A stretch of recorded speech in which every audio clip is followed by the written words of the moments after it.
Tourism in Egypt is suffering from insecurity 2 years after the Arab Spring revolution here. These days, there are more rent-a-camel owners around than customers. At the only original wonder of the ancient world that still stands, the Great Pyramid of Giza, business is hurting. Tourism brings in around 10% of the country's income and accounts for 12% of Egyptian employment.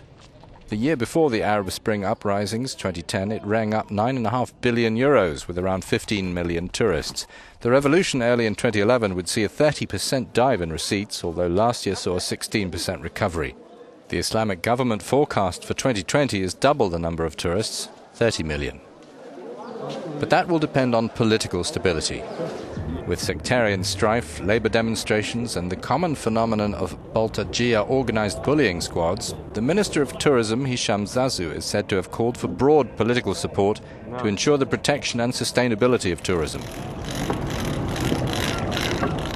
This boatsman, who earned a living from taking tourists along the Nile, says that tourism structures used to approach full capacity in Hurghada, Sharm el-Sheikh, Luxor, Cairo and Aswan, but that now they're struggling. The country's living in a disaster, he says. Several countries' authorities advise against travel in some parts of Egypt, warning of terrorist and criminal threats to tourists like this one. A little bit scared about the political situation, but she trusts the guy, and that's why we are here, and we feel it very, very good. An Egyptian web page suggests travellers consult advice from UK, US and Canadian government sources and points out that conventional holiday insurance does not cover dangers such as riots.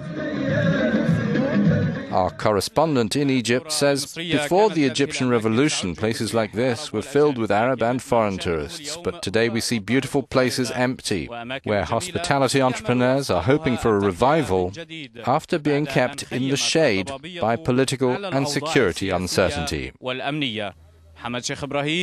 Euronews, Suez.